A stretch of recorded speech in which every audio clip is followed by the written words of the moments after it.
Subscribe now and press the bell icon. Never miss an update.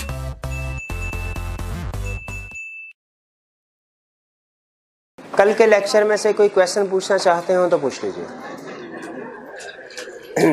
Ji bailment किसको कहते हैं? देखिए, bailment का मतलब ये होता है, नोट कर लीजिए इसका मतलब, ये मर्केंटाइल लॉ में भी कंसेप्ट यूज करेंगे। बेलमेंट का मतलब ये होता है कि फिजिकली गुड्स एक बंदे से दूसरे बंदे को ट्रांसफर किए जाए, इसे कहते हैं बेलमेंट। ठीक है, तो हमारे पास चार्जेस की 3 टाइप्स हैं, प्लेज, मॉर्गेज, चार्ज। बताइए किस में बेलमेंट होती है चीजों की? प्लेज में से। ठीक है, बिल्कुल। प्लेज में आपको ये वर्ड मिलेगा बेलमेंट। इसका मतलब है physical delivery of goods from one person to another. जी, और कोई क्वेश्चन? जी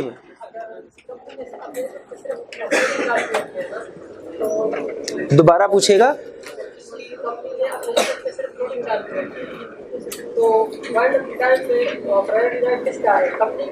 ये थोड़ा सा प्रैक्टिकल नेचर का क्वेश्चन आपने पूछ लिया है कि अगर किसी कंपनी ने अपने एसेट्स पे सिर्फ फ्लोटिंग चार्ज क्रिएट किया है तो वाइंड अप पे राइट किसका होगा? Priority right.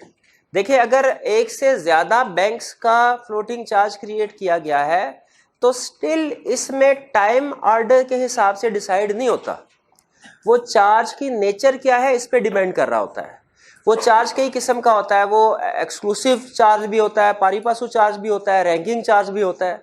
वो प्रैक्टिकल टर्म्स हैं। उसमें फिर जब चार्ज क्रिएट हो रहा होता है उस वक्त बताया जाता है कि क्या आप इस प्रॉपर्टी पे बैंक किसी दूसरे बैंक के साथ चार्ज अपना शेयर कर रहा है कि नहीं कर रहा। और अगर शेयर कर रहा है तो फिर ये भी लिखा जाता है कि पहले नंबर पे किसका चार्ज होगा, या के सबके चार्ज एक बराबर होगा। रैंकिंग मतलब रैंकिंग होगी, या के पारी पासु कहते हैं उसे एक बराबर चार्ज होना। ये उस एग्रीमेंट में लिखा जाता है जो बैंक का कंपनी के साथ होता है। ठीक है, लेकिन ये कंसेप्ट हमारे सिलेबस में नहीं है। हमारे सिलेबस में सिर्फ उसने इतना कंसेप्ट बताया है कि अगर एक ही प्रॉपर्टी के ऊपर फिक्स चार्ज भी हो, फ्लोटिंग चार्ज भी हो, और कंपनी वाइंड अप में चली जाए तो पहले फिक्स चार्ज को प्रायोरिटी दी जाएगी, उन लोगों का डेट पहले पूरा किया जाएगा, उसके बाद फ्लोटिंग चार्ज वालों की बारी आएगी। ठीक है, गुड क्वेश्चन, अच्छा था। और की क्वेश्चन? राइट के बारे में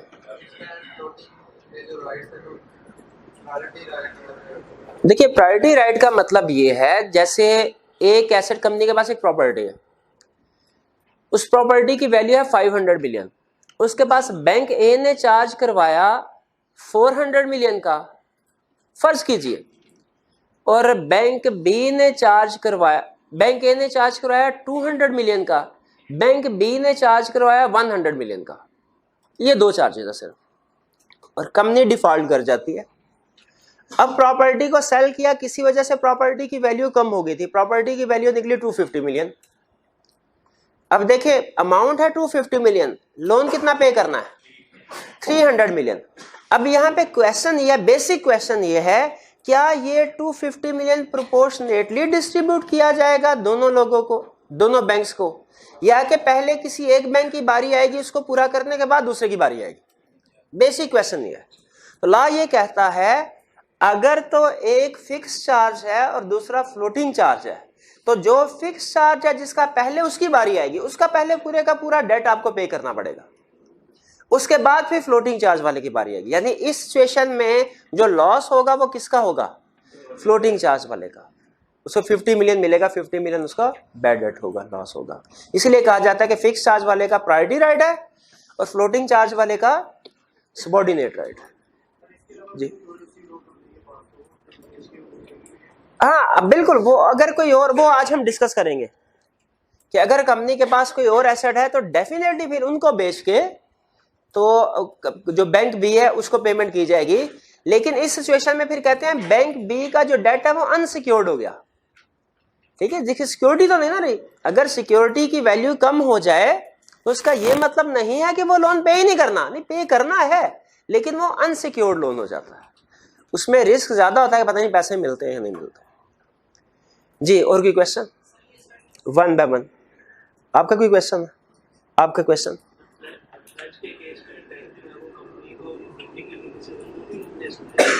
प्लेज के केस में बैंक कंपनी को इन्वेंट्री की अमाउंट से क्या ज्यादा भी लोन दे सकता है। दुनिया में कोई बैंक ऐसा नहीं है जो सिक्योरिटी की अमाउंट से ज्यादा लोन दे। वो सिक्योरिटी की अमाउंट से हमेशा लोन कम ही देते हैं।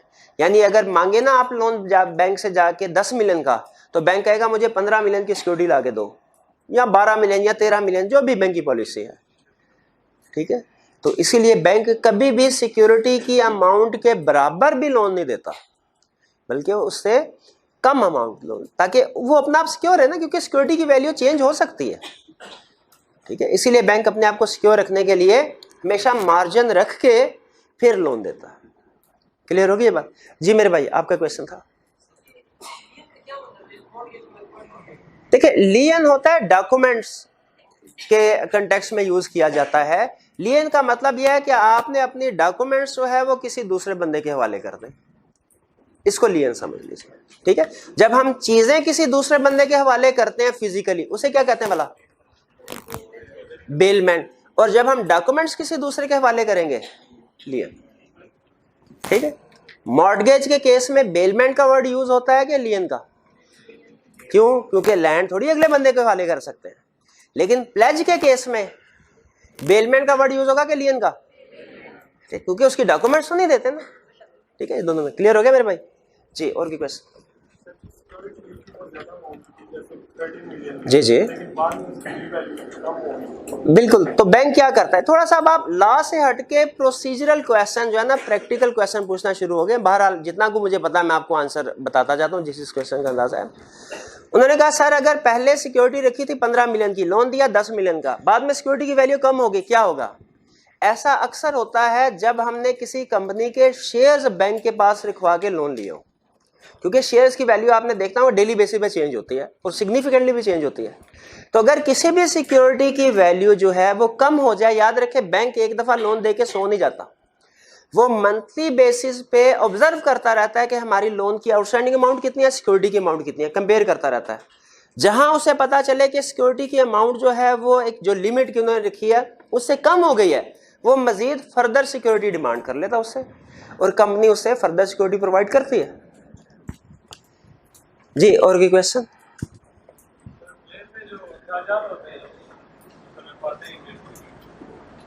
प्लेज पे जो अखराजात होते हैं वो कंपनी के जिम्मे होते हैं, वो बैंक के जिम्मे नहीं होते हैं। याद रखें, आप किसी भी बंदे के पास अमानतन कोई चीज रखवाएंगे तो उसके ऊपर जो अखराजात होंगे वो आपने अदा करने होते हैं, अनलेस कि वो आपको इसके पैसे चार्ज कर रहा हो। ये मर्केंटाइल का कंसेप्ट है जो मैं अनलेस वाली बात की है। सिंपल कंसेप्ट ये रखें, अगर हमने बैंक को के पास जो भी प्लेज के तौर पे इन्वेंट्री रखवाई है, जाहिर है बैंक अपने पल्ले से थोड़ी खर्च करेगा, उसको मेंटेन करने के लिए अखराजात जो है वो हम ही से मांगेगा, हम उसको रीइंबर्स करते हैं। जी, और कोई क्वेश्चन? कोई क्वेश्चन नहीं? सब कुछ समझ आ गया हमें? आज के कंसेप्ट की तरफ चलें। आज हमने 2 कंसेप्ट पढ़ने हैं। पहला कंसेप्ट हमने स्टडी करना है, प्लेज मॉर्टगेज और charge required to be registered, कि वो कौन कौन सा प्लेज मॉर्टगेज या चार्ज है जो कि रजिस्टर करवाना रिक्वायर्ड है। और दूसरा कंसेप्ट ये है प्रोसीजर फॉर रजिस्ट्रेशन, रजिस्ट्रेशन करवानी है तो इसका प्रोसीजर क्या होगा, इसका प्रोसीजर क्या होगा। प्रोसीजर फॉर रजिस्ट्रेशन बहुत अच्छा कंसेप्ट है, इसमें काम की चीजें बताता है हमें जो प्रैक्टिस में भी काम आ सकती है।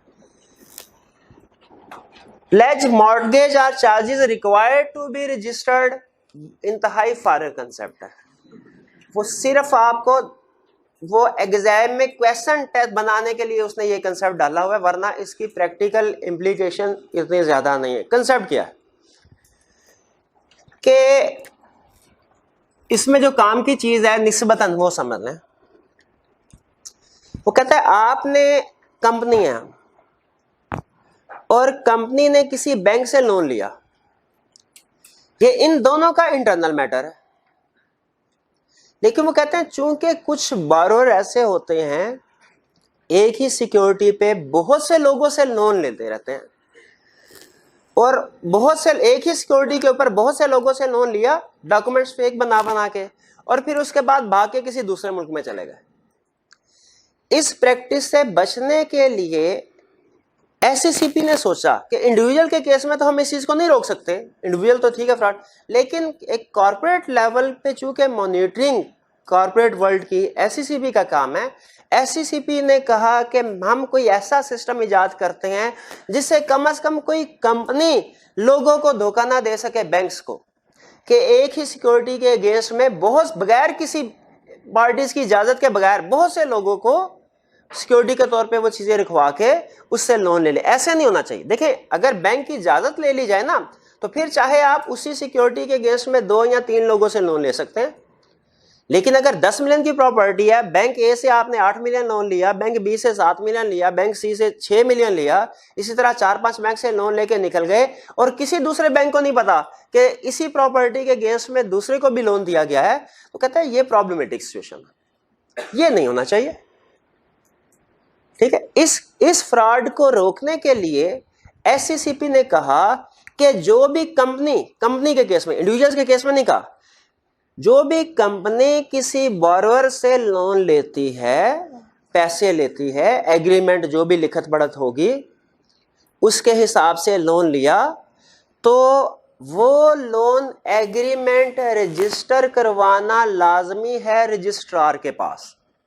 जितने भी लोन ले, कंपनी ने अपनी इनकॉर्पोरेशन से लेके आज तक, चाहे 20 साल हो, 25 साल हो, 30-35 जितने भी साल हैं, कंपनी ने जिस बैंक से लोन लिया है और उसके अगेंस्ट में जो जो सिक्योरिटी रिक्वायरी है, इस सब की डिटेल रजिस्ट्रार के पास रजिस्टर करवाना लाजमी है, ये उन्होंने कहा। अब देखिए, ये प्रोविजन बहुत अच्छी है। इससे होता क्या है कि जब भी किसी भी बंदे ने किसी कंपनी को लोन देना है, ये देखने के लिए कि क्या ये प्रॉपर्टी पे ऑलरेडी लोन तो नहीं लिया गया, वो पाकिस्तान में सारे बैंक से जाके थोड़ी पूछेगा भैया आपने इस बंदे को इस प्रॉपर्टी पे लोन दिया कि नहीं दिया, दूसरे बैंक से आपने इसको लोन दिया कि, बड़ा मुश्किल हो जाएगा। तो अब बैंक्स क्या करते हैं, अब बैंक सिर्फ एक काम करते हैं, क्या वो अपना एक बंदा भिजवाते हैं रजिस्ट्रार के पास और उसे कहते हैं भाई रजिस्ट्रार के खातों में जाके देखो कि क्या इस कंपनी ने अपनी किसी प्रॉपर्टी के अगेंस्ट में लोन लिया हुआ है, अगर लिया हुआ है तो कौन कौन सी प्रॉपर्टी है। इससे बैंक्स को पता चल जाता है कि हम जिस सिक्योरिटी के अगेंस्ट में लोन दे रहे हैं, ऑलरेडी उस सिक्योरिटी के अगेंस्ट किसी और बैंक से लोन तो नहीं लिया गया। तो ये बहुत अच्छी प्रोविजन है कि जब कभी कोई भी कंपनी किसी भी बैंक से लोन ले, चाहे वो प्लेज के जरिए लोन ले, चाहे मॉर्गेज के जरिए लोन ले, चाहे चार्ज क्रिएट करवा के लोन ले, कोई भी सिचुएशन हो, इससे गर्ज नहीं, लेकिन अगर लोन लिया तो उसकी रजिस्ट्रेशन होगी किसके पास, रजिस्ट्रार के पास। अब ये अंडरस्टूड है कि अगर लोन लिया और रजिस्ट्रेशन करवाई तो जब लोन रीपे किया जाएगा इसकी भी एंट्री करवाई जाएगी, उसको डी रजिस्टर भी तो करवाया जाएगा। ठीक है, अभी लेकिन आज के लेक्चर में हम सिर्फ रजिस्ट्रेशन के ऊपर फोकस करेंगे, कल के लेक्चर में हम डी रजिस्ट्रेशन की तरफ जाएंगे कि जब पेमेंट की है तो फिर इसकी भी एंट्री होनी चाहिए रजिस्ट्रार के पास। अब ये यहां तक कंसेप्ट बहुत अच्छा। अब सुनिए आगे, एग्जाम में क्वेश्चन क्या पूछेगा, वो एग्जाम में क्वेश्चन पूछेगा बताइए वो कौन कौन सी टाइप ऑफ प्लेज, मॉर्गेज या चार्ज है जो रजिस्ट्रार के पास रजिस्टर करवाना जरूरी है। बताइए वो कौन कौन से प्लेज, मॉर्गेज या चार्ज है जो कि रजिस्ट्रार के पास रजिस्टर करवाना जरूरी है। इसका कंसेप्चुअल आंसर क्या है भाई, हर किस्म का प्लेज, मॉर्गेज, चार्ज रजिस्ट्रार के पास रजिस्टर करवाना जरूरी है। इसका 1 वर्ड कंसेप्चुअल आंसर। लेकिन एग्जाम में चूंकि वो 4, 5, 6 नंबर के साथ हमसे पूछेगा तो फिर हमने उसे लिस्ट देनी है, हमने उसे 2 हरफी बात नहीं करनी कि भाई हर तरह का प्लेज, मॉर्गेज, चार्ज रजिस्टर करवाना जरूरी है, नहीं ऐसे नहीं करना, बल्कि क्या करना है, हमने लिस्ट देनी है। अच्छा, लिस्ट देखेंगे तो आप देखेंगे भाई चीजें मुकम्मल हो गई हैं, लेकिन फिर भी बहाने से उन्हीं चीजों को दोबारा डिस्कस कर रहा है डिफरेंट एंगल से। जैसे कहता है भाई कौन कौन सा प्लेज, मॉर्गेज या चार्ज जो है रजिस्टर करवाना जरूरी है। कहता है अगर आप अपनी कोई भी मूवेबल प्रॉपर्टी के अगेंस्ट लोन लेते हैं, चाहे प्लेज है, चाहे मॉर्गेज, चाहे चार्ज, वो रजिस्ट्रार के पास रजिस्टर करवाओ। हमने कहा ठीक है, मूवेबल प्रॉपर्टी यानी इन्वेंट्री वगैरह, हमने कहा अच्छा ये करवा देंगे। उसने कहा अगर इमूवेबल प्रॉपर्टी के अगेंस्ट प्लेज मॉर्टगेज चार्ज है वो भी रजिस्टर करवाओ, वो भी। हमने कहा अच्छा, अगर पाकिस्तान में है, उसने कहा रजिस्टर करवाओ। हमने कहा अगर पाकिस्तान से बाहर है प्रॉपर्टी, कहता है कंपनी तो पाकिस्तान में है ना, फिर भी रजिस्टर करवाओ। हमने कहा ठीक। तो मूवेबल प्रॉपर्टी, अच्छा अब असूली तौर पे देखा जाए ना तो प्रॉपर्टी या तो मूवेबल होती है या इमूवेबल, ठीक है। और लाइबिलिटीज के अगेंस्ट में तो हमें लोन मिलने से रहा, वो एसेट से भाई सिक्योरिटी के तौर पे जो चीजें होंगी वो एसेट ही होंगी ना, लाइबिलिटी थोड़ी होगा। तो मूवेबल प्रॉपर्टी यहाँ पे कंसेप्ट खत्म हो जाता है। लेकिन अब आगे देखें लिस्ट को एक्सटेंड कैसे करा, बढ़ा कैसे रहा है। कहता है मूवेबल प्रॉपर्टी जो है इसको भी प्लेज मॉर्टगेज चार्ज क्रिएट करवाया, रजिस्टर करवाओ। इमूवेबल प्रॉपर्टी है जहां मर्जी सिचुएटेड है, इस पे भी अगर मॉर्टगेज चार्ज क्रिएट करवाया, रजिस्ट्रार के पास रजिस्टर करवाओ। हमने कहा और उसने कहा अगर इनटेंजिबल एसेट्स हैं, इनटेंजिबल एसेट्स समझते ना, अकाउंटिंग में बड़ा होगा, गुडविल या इंटेलेक्चुअल प्रॉपर्टी, हमने कहा इसको तो भूल ही गए थे। उसने कहा इस पे भी अगर कोई मॉर्टगेज चार्ज क्रिएट करवाया है रजिस्टर करवाओ।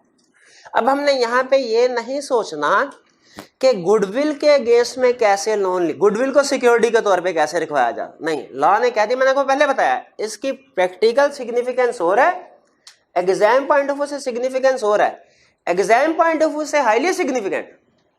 प्रैक्टिकली सिर्फ 2 हरफी बात, क्या कंपनी ने जो भी लोन लिया उसको रजिस्टर करवाना है रजिस्ट्रार के पास। अब ये आगे उसकी क्लासिफिकेशन कर रहा है, एंड पे जब आप देखेंगे इसमें हर तरह का मॉर्टगेज प्लेज आ जाता है चार्ज। मूवेबल प्रॉपर्टी पे रजिस्टर करवाएंगे, इमूवेबल पे रजिस्टर करवाएंगे, गुडविल या इंटेलेक्चुअल प्रॉपर्टी पे रजिस्टर करवाएंगे। उसने कहा चीजों की बात हो गई, अब जरा बंदों की भी बात कर लेते हैं। अगर आपके बुक डेट्स हैं, बुक डेट्स कहते हैं डेटर्स को, डेटर्स के अगेंस्ट भी चार्ज क्रिएट करवा के लोन लिया जा सकता है। ये तो एग्जांपल हमने बड़ी थी, कौन से एग्जांपल में था, प्लेज में था ना, मॉर्टगेज में था, चार्ज में था, बिल्कुल। तो इसका मतलब है डेटर, और ये मैंने आपको समझा दिया था कि डेटर्स के अगेंस्ट कैसे हम काम करते हैं, सिक्योरिटी के तौर पे कैसे रखवाते हैं। फिजिकली डेटर्स को बैंक के हवाले नहीं करते, सिर्फ राइट टू कलेक्ट मनी वो ट्रांसफर हो जाता है। तो कौन कौन सा प्लेज मॉर्टगेज चार्ज रजिस्टर करवाना जरूरी है, मूवेबल प्रॉपर्टी का, इमूवेबल प्रॉपर्टी का, इनटेंजिबल एसेट इंटेलेक्चुअल प्रॉपर्टी का, और बुक डेट्स का, और कौन सा, और कहता है इसके अलावा कोई भी कंपनी की प्रॉपर्टी है। अभी उसकी तसल्ली नहीं हुई ना मूवेबल और इमूवेबल से, उसने कहा इसके अलावा भी कोई भी कंपनी की प्रॉपर्टी है या अंडरटेकिंग, यानी कोई डिपार्टमेंट व ब्रांच वगैरह में अगर पड़े हुए हैं assets, including stock in trade, इन सब पे भी अगर चार्ज क्रिएट करवाया तो भी रजिस्टर करवाना। अब हालांकि ये तो इसकी जरूरत नहीं थी, 4th पॉइंट वो मूवेबल इमूवेबल कवर हो जाता है, लेकिन उसने लादा पॉइंट बताया, हमने कहा ठीक है याद कर लेंगे। तो बताइए अभी तक कौन कौन सा मॉर्टगेज या चार्ज या प्लेज रजिस्टर करवाना जरूरी है, मूवेबल, दूसरा इमूवेबल, फिर तीसरा इंटेंजिबल, तीसरा बुक डेट्स, फिर 5वां एनी अदर प्रॉपर्टी और undertaking including stock in trade. फिर इसके बाद उसने कहा अगर कंपनी के पास बहरी जहाज या हवाई जहाज हो या उसमें कोई हिस्सा हो इसका, एनी भाई जमीनी जहाज लाइबिलिटी होती है, एसेट नहीं होता, उसके अगेंस्ट में कोई लोन नहीं मिल सकता, ठीक है। वो कहता है शिप और एयरक्राफ्ट और एनी शेयर, यानी हिस्सा उसमें हो, पूरा जहाज हमारा नहीं है, हमने 50-50 करके जहाज। तो वो कहता है इसके अगेंस्ट भी सिक्योरिटी के तौर पे इसको रखवा के लोन लिया जा सकता है। मेरा ख्याल है ये वाली प्रोविजन सिर्फ पीआईए के लिए रेलिवेंट होगी, आम कंपनी के पास तो मेरा नहीं ख्याल कोई जहाज होता होगा, बहरहाल शायद होता हो। चलिए ठीक है, ठीक है, ठीक है, ठीक है। अच्छा ये जो 6 एग्जांपल्स है ना, ये डिफरेंट है, एंड वाली 2 एग्जांपल डिफरेंट है। आप बता सकते हैं क्या फर्क है? यहां पे बता रहा है किन चीजों को सिक्योरिटी के तौर पे रखवा के लोन लिया जा सकता है, और यहां पे बता रहा है किस मकसद के लिए सिक्योरिटी रखवाई जा रही है। वो कह रहा है अगर सिक्योरिटी रखवाई जा रही है फॉर, यहां पे देखिए ऑन का वर्ड यूज कर रहा है, ऑन, यहां पे फॉर, अगर डिबेंचर इशू करने के लिए तो यानी डिबेंचर इशू करने के लिए आपने जो भी अमाउंट सिक्योरिटी के तौर पे रखवाई रजिस्टर करवाया, जो भी एसेट सिक्योरिटी के तौर पे रखवाया। और फिर कह रहे डिबेंचर नहीं, समटाइम हम कोई ऐसा रिडीमेबल कैपिटल जैसे प्रेफरेंस शेयर्स होते हैं, प्रेफरेंस शेयर रिडीमेबल हो सकते हैं कि नहीं हो सकते? तो समटाइम प्रेफरेंस शेयर्स जो है इनके अगेंस्ट भी सिक्योरिटी रजिस्टर करवाई जाती है।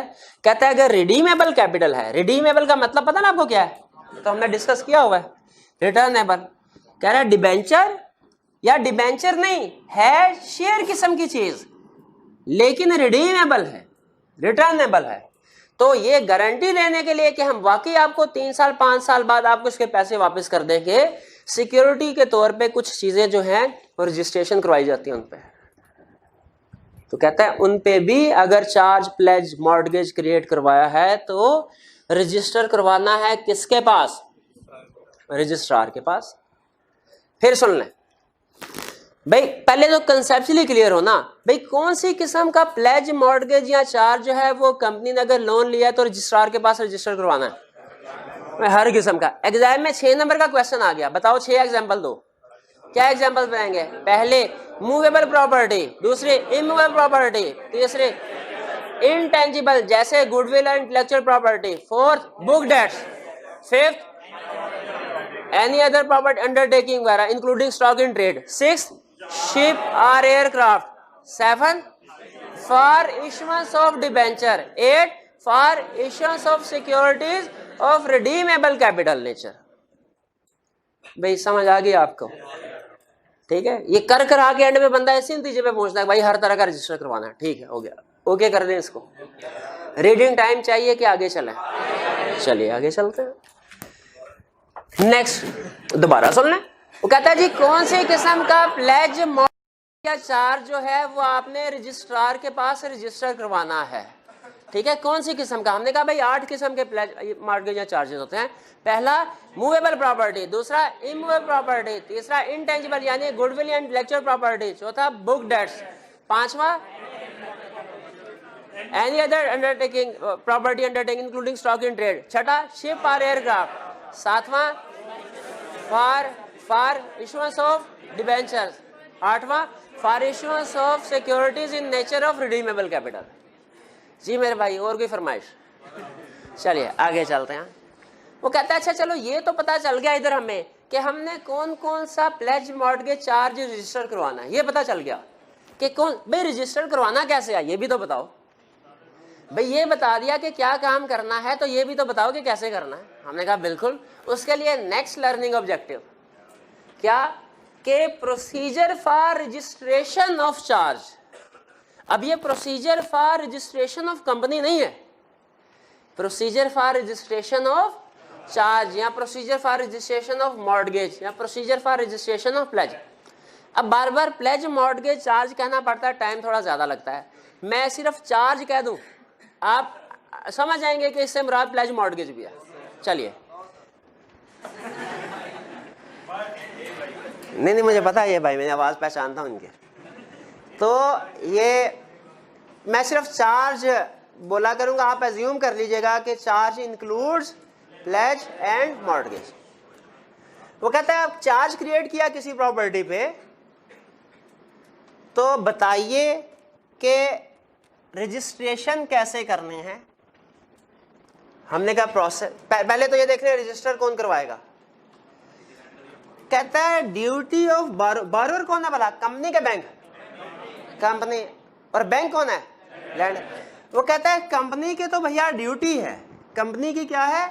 ड्यूटी, लेकिन बैंक जो लैंडर है इसका राइट है कि चार्ज रजिस्टर करवाया जाए। इसका मतलब क्या है कि कंपनी ने तो वैसे असूली तौर पे तो कंपनी को जाना चाहिए रजिस्ट्रार के पास, लेकिन रजिस्ट्रार के पास लैंडर यानी बैंक भी जाके रजिस्ट्रेशन करवा सकता है। प्रैक्टिकली दोनों में पहले एट टाइम ऑफ एग्रीमेंट ये डिसाइड हो जाता है, भैया हाँ तुम जाओगे कि मैं जाऊँ रजिस्ट्रेशन करवाने। वो कंपनी कहती है नहीं सर आप बैठे, आप हमें पैसे दे, सिर्फ रजिस्ट्रेशन हम खुद करवा लेंगे। वो कहता है ठीक करवा लें। या खुद भी जो लैंडर है वो रजिस्ट्रेशन करवाने के लिए जा सकता है। नॉर्मली कंपनी जाती है क्योंकि ड्यूटी है कंपनी की। तो चार्ज के रजिस्टर करवाने कौन जाएगा? It is duty of borrower and right of lender के चार्ज रजिस्टर हो। अगर लेंडर रजिस्टर करवाने जाता है, छोटी सी बात है लेकिन फिर भी लॉ ने इसे सहूलत दी है, अगर बैंक रजिस्ट्रेशन करवाने के लिए तो बताए रजिस्ट्रेशन का खर्चा पानी कौन अदा करेगा? कंपनी। तो कहता है charges are to be borne by lender. Charges जो हैं वो भाई बोरोवर है यार, ऐसे ना करें। चार्जेस जो हैं वो बोरोवर जो है वो बेयर करेगा। क्लियर है? ये किताब में देख लें वो बोरोवर ही लिखा हुआ है। हाँ, कंपनी, बिल्कुल कंपनी वही बोरोवर ही हो गए, बिल्कुल बोरोवर, वही बात, एक ही बात है। चलिए ये क्लियर हो गया कि कौन रजिस्ट्रेशन करवाने के लिए जाएगा और खर्चा पानी किसने अदा करना है। अगर बैंक जाता है, वरना अगर कंपनी खुद जाती है तो जाहिर है उसके अपने पैसे लगेंगे। वो बाद में फिर कंपनी, अगर बैंक अपने पल्ले से खर्चा अदा करे तो कंपनी उसको रीइंबर्स कर देती है, रिटर्न कर। भाई ये क्लियर हो गया हु कैन रजिस्टर। इसके बाद आगे चलते हैं, कहता है प्रोसेस ऑफ रजिस्ट्रेशन क्या होगा। प्रोसेस ऑफ रजिस्ट्रेशन, भाई अभी तो हमने ये बताया कि रजिस्ट्रेशन करवाने कौन जाएगा, प्रोसेस तो अभी नहीं ना बताया। प्रोसेस गौर से सुन लें। कहता है 30 दिन के अंदर अंदर, किसके 30 दिन के अंदर अंदर? चार्ज क्रिएट होने के 30 दिन के अंदर अंदर। मतलब चार्ज कब क्रिएट होता है? जिस दिन लोन एग्रीमेंट साइन हो जाता है। जिस दिन लोन एग्रीमेंट साइन हुआ उसके कितने दिन के अंदर अंदर? 30 दिन से डिले नहीं करना। 30 दिन के अंदर अंदर हमने अपनी फाइल बनानी है। उस फाइल में हम एक तो जो पर्टिकुलर्स रजिस्ट्रार ने कहे हुए हैं वो देंगे, यानी एप्लीकेशन होगी, उसके बाद फीस जो डिपॉजिट करवाते हैं उसकी कॉपी होगी, इसके अलावा और कोई इन्फॉर्मेशन अगर रजिस्ट्रार ने कही है वो सारी की सारी फाइल, प्लस सबसे अहम चीज verified copy of instrument. Instrument की वेरीफाइड कॉपी। ये इंस्ट्रूमेंट क्या चीज है?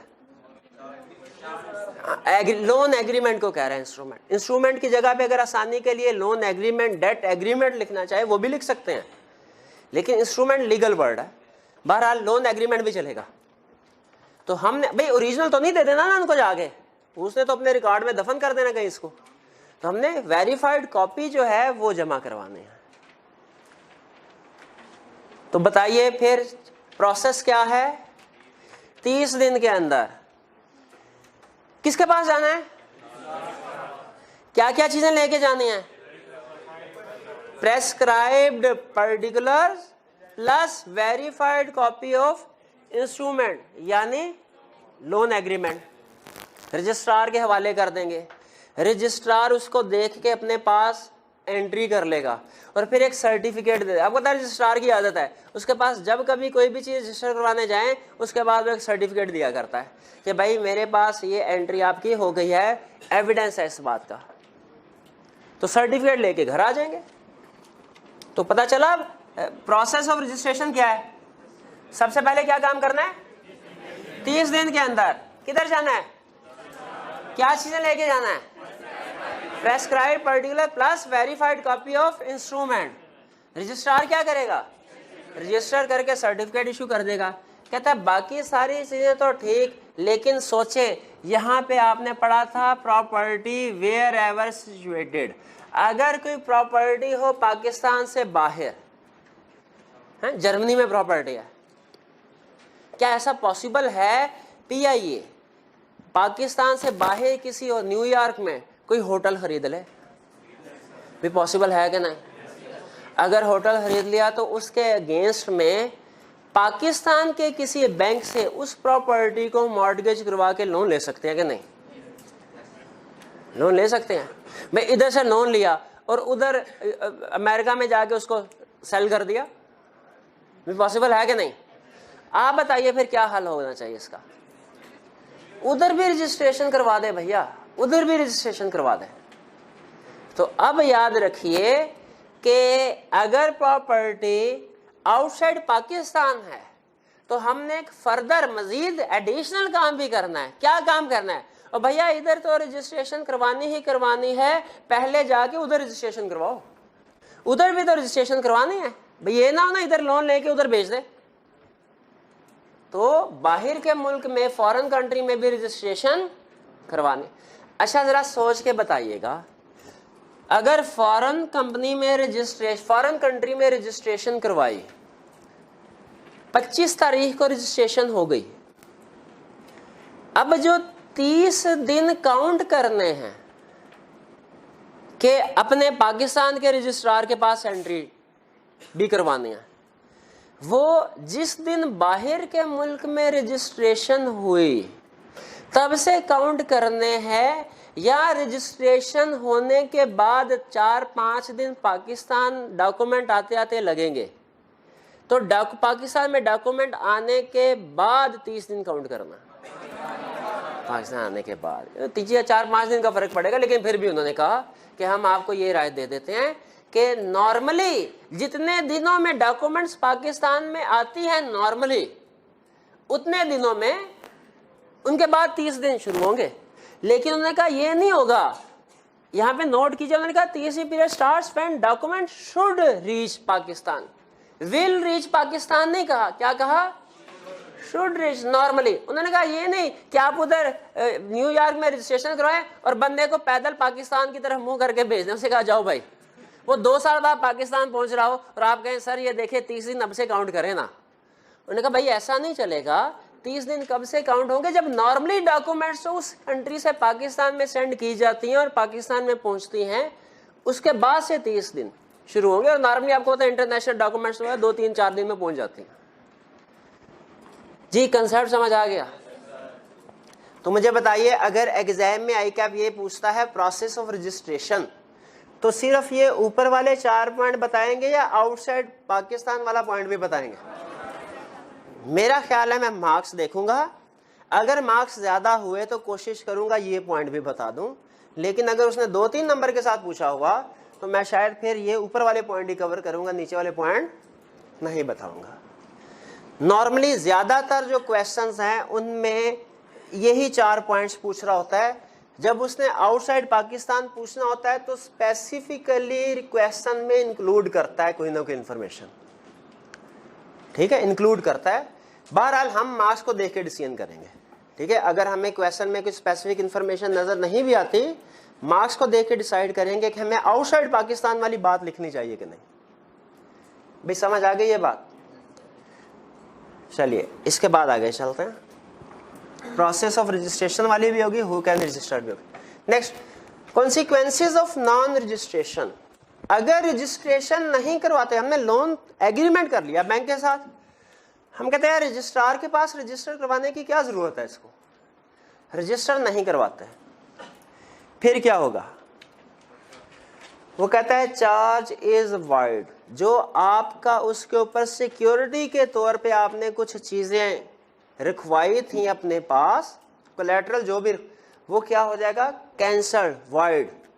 यानी इसका मतलब ये हुआ कि अब अगर कंपनी लोन पे नहीं करती, बैंक ने फर्ज कीजिए चार्ज रजिस्टर नहीं करवाया, ना कंपनी ने करवाया, कंपनी बाद में डिफॉल्ट कर जाती है, वो कहता है कि जी अब बैंक के पास ये राइट नहीं है कि वो इस चार्ज के अगेंस्ट जो सिक्योरिटीज है उनको सेल कर सके, उसका जो राइट है, चार्ज जो है उसका, वो क्या हो गया? वाइड। SCCP ये कहता है, रजिस्ट्रार ये कहते हैं भैया अगर आपने लोन लिया और हमारे पास आके चार्ज को रजिस्टर ना करवाया तो कहते हैं फिर बाद में हमारी जिम्मेदारी नहीं है। अगर कंपनी डिफॉल्ट कर गई तो आपने चार्ज रजिस्टर नहीं करवाया हुआ, हम क्या करेंगे? कंपनी की हम लिक्विडेटर अपॉइंट करेंगे। लिक्विडेटर सारे क्रेडिटर्स की लिस्ट बनाएगा, सारे क्रेडिटर्स की लिस्ट बनाएगा और कंपनी के जितने भी एसेट्स हैं उनको बेच के उन क्रेडिटर्स को पूरा किया जाएगा। भाई कौन से वाले क्रेडिटर्स भला? जिन्होंने अपना अपना चार्ज क्रिएट करवाया हुआ था हमारे पास। ये बात समझ आई? जिसने एग्रीमेंट तो किया लेकिन SCCP रजिस्ट्रार के पास चार्ज रजिस्टर नहीं करवाया, जब कंपनी वाइंड अप होगी तो रजिस्ट्रार ये कहेगा भैया अब मेरे पास क्या लेने आ गए, जब तुमने लोन एग्री किया था उस वक्त मैंने कहा था 30 दिन के अंदर आना, तब क्यों नहीं आए? तो जब तुम मेरे पास रजिस्ट्रेशन करवाने के लिए नहीं आए, अब भी ना भाग जाओ। हम आपका कोई क्लेम एक्सेप्ट नहीं करते जो कि हमारे लिक्विडेटर के अगेंस्ट हो। यानी आप अगर कहें रजिस्ट्रार को एससीसीपी को, सर लिक्विडेटर से मुझे पैसे तो निकलवा दें, मैंने भी लोन दिया हुआ, वो कहेगा आपका क्लेम वैलिड नहीं। ठीक है, एससीसीपी सिर्फ उन रजिस्ट्रार, सिर्फ उन लिक्विडेटर, सिर्फ उन क्रेडिटर्स को एक्सेप्ट करेगा जिन्होंने अपना चार्ज रजिस्टर करवाया होगा। अच्छा, इसका यह मतलब नहीं है कि उस बैंक ने अब पैसे लेने ही नहीं, वो बैंक का रिसीवेबल ही नहीं, बैंक का रिसीवेबल है, लेकिन इस बैंक के लिए हम वर्ड यूज करते हैं अनसिक्योर्ड डेट। बैंक का जो डेट है अब अनसिक्योर्ड हो गया, यानी सिक्योरिटी जितनी भी कंपनी ने चीजें रखवाई थी वो सारी बिकेंगी, सारे एसेट। जो सिक्योर्ड क्रेडिटर थे यानी जिन्होंने चार्ज रजिस्टर करवाया हुआ था, पहले उन सब को पेमेंट होगी। जब वो सारे फारिग हो जाएंगे, उनको फिर पैसे बचे तो फिर इस वाले बैंक को मिलेंगे, वरना नहीं मिलेंगे। ये फर्क समझ आया? यानी अगर charge with in prescribe time register नहीं करवाते तो इसका इफेक्ट क्या होगा, वो जो चार्ज है वो वाइड हो जाएगा। यानी इसका मतलब है अब हमने लोन तो दिया, लोन वाली ट्रांजैक्शन वैलिड है, लेकिन उसके अगेंस्ट में जो सिक्योरिटी रखी वो वाइड हो गई। अब हम सिक्योरिटी बेच के तो अपना लोन रिकवर नहीं करवा सकते अगर कंपनी वाइंड अप हुई, बल्कि वो सिक्योरिटी कौन बेच देगा अगर कंपनी वाइंड अप होती है? Registrar, liquidator. और लिक्विडेटर उस सिक्योरिटी को बेच के क्या हमें पैसे देगा? किनको पैसे देगा? सिक्योर्ड जो क्रेडिटर है, जिन्होंने अपनी रजिस्ट्रेशन करवाई हुई है। अगर पैसे बचे तो बाद में फिर इस वाले बैंक को भी मिल जाएंगे। ठीक है, क्योंकि ये इसका स्टेटस क्या बन जाता है? अनसिक्योर्ड क्रेडिटर का। भाई ये पॉइंट समझ आया? चार्ज वाइड होगा, डेट बिकम्स अनसिक्योर्ड। कंपनी ने अभी भी बैंक को पे करने हैं, लेकिन कब पे करने हैं? अगर सिक्योरिटी के बाद बाकी जो दूसरे सिक्योर्ड क्रेडिटर्स हैं, अगर उनको पे करने के बाद पैसे बचे, इसको वो लीगली कहते हैं claim of this bank is not acceptable against liquidator या अगेंस्ट अदर क्रेडिटर्स। यानी ये कंपनी लिक्विडेटर से पैसे नहीं मांग सकती। क्रेडिटर जो लाइन में खड़े होंगे पैसे लेने के लिए, ये कंपनी उनके पास जाके क्लेम नहीं कर सकती कि मुझे भी जगह दो। वो कहेंगे भैया ये सिक्योर्ड क्रेडिटर की लाइन है, आप अनसिक्योर्ड क्रेडिटर्स वाली लाइन पे चले। भाई बात समझ आती है? Effect of non registration. Next, constructive notice. कहते हैं कंस्ट्रक्टिव नोटिस का मतलब क्या है? फर्ज कीजिए मैंने एक प्रॉपर्टी बैंक के पास मॉर्टगेज करवा दी, चार्ज रजिस्टर करवाया एससीसीपी के पास।